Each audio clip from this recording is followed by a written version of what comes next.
Hello, welcome to Signs and Wonders again. In this video, I'm going to talk about angels and colour, because I've often had people ask me about colours that they see in their meditation. Does that mean a particular angel is around, for example? And I've also had people say to me that the colours in my angel script, angel cards, don't conform with what they've heard elsewhere about a particular colour for a particular angel. Very especially, I'm often asked about Michael, because Michael in the pack of cards, the angel script, is golden. He's associated with the sun. And in medieval and Renaissance times, he was depicted as having a cloak which had a red lining, because he was also seen to be a seraph, one of the fiery angels. He was also a prince, so the gold is appropriate again. And my personal experience of Michael was very sunny, and that's what I try to depict in the angel cards. If you go to the website and look under the angel script, you can see all the angels that are in the angel script pack. And you can also see some of my original attempts to make good images from what I was receiving inwardly. Now, in New Age books, Michael is often associated with the colour blue. And I tell people, whatever colour you see your angel, that seems to be the right colour for you. Although I also point out that if you see Michael as blue, it might be because you've read a New Age book. If you see Michael as golden, it might be because you've read Theolyn's book. Because obviously that exterior information will resonate somewhere in you. I have to say that I do have a problem with Michael being blue, because blue, for anybody trained at art college like myself, is a recessive colour. It's an inner colour, and it's associated with the Virgin Mary, for example. She was wrapped in a blue cloak. And Michael is not a recessive energy field. It's definitely oomph. That's what Michael's got. Oomph, right? And gold and red, all those kind of hues would seem to me, from my perspective, my intellectual perspective, to be appropriate colours. And you could say that may be why I saw Michael like that when I had my inner vision, because we cannot divorce what we know, what we've read, and all those kind of things from inner experiences. They will have some intermeshing. However, to go back to this notion that you should trust your experience, if you see an angel in a particular colour, then there's no critique there. You shouldn't kind of argue with it. You should just say, okay, today I saw Raphael as green, and Theolyn's book says he's pink and lilac, but I see Raphael green, so what, really? And that brings me to the topic of the angels and colour, and where they are in relationship to the colour that human beings can see around them. If we think of the divine source, of God, whatever word you're using, as light, and that the light comes through what we could describe as a prism in order for creation to happen, then the angelic intelligences that are helping to form the creation, create the structures for the creation, the angelic intelligences are filtering the pure white light. They're filtering it through a kind of prism, if you like. and so they're creating a kind of rainbow of possibilities.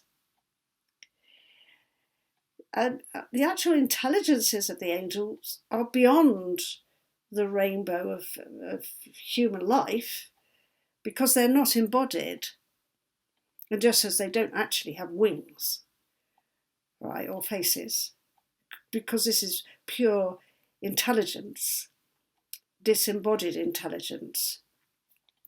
But we receive images and we see them, quote, inwardly, and sometimes people see them outwardly, as if they had faces, as if they had wings, or some other accoutrements of any kind. You know, obviously some great painters saw them wearing armour, especially Michael. So those visual impressions that we get are kind of overlaid on the basic quality of those intelligences, which we call the archetypes. So there we go back to the story of how we experience archetypes. Is the planet Mars associated with a god of war, a warrior, because it's red? We can see that it's red. And red in nature is definitely associated with danger. It's the colour of blood. Of course, when you look at the whole thing about blood, it doesn't have to be spilt. Blood is a life-giving force, and it doesn't have to be to do with killing.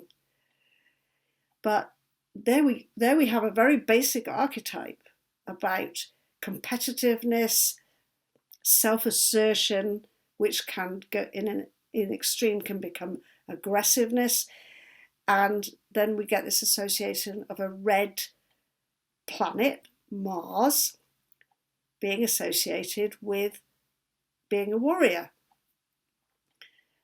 So the human being has taken something that it's aware of in its own nature, its own inner nature, and in nature herself generally, the colour red, and connected that with the idea that a red body in the solar system might have some correlation or association with something associated with danger or assertiveness in some way, or aggressiveness. Of course, for the old astrologers, you know, Mars was actually what was called a malefic, or in a kinder word, infortunate.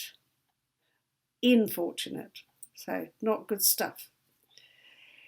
So let's have a think about those colours again, and why we might see something in a particular colour.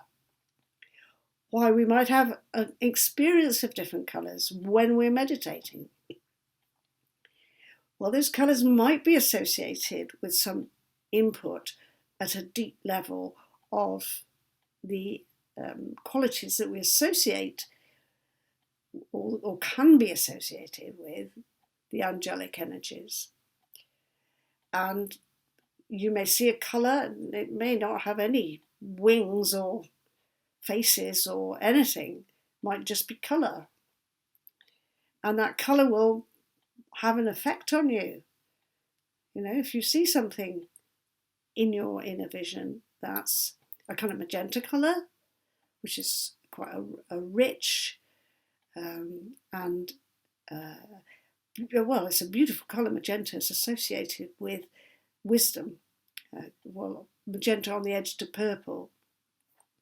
If you experience a pink and a lilac, you may find that very soothing. If you experience green, you may feel that as enlivening. So the colours in themselves can give you a sense of different divine qualities. You don't have to see them as angels at all. But if that happens to you while you're meditating, those colours start coming up, then you kind of know that you're on the edge of the white light. You haven't quite gone in and abandoned the world of colour and gone back to the one. But that means you're kind of hovering on the edge of it, in the liminal space between creation and the divine, between your ordinary life and the source of your life, the divinity within.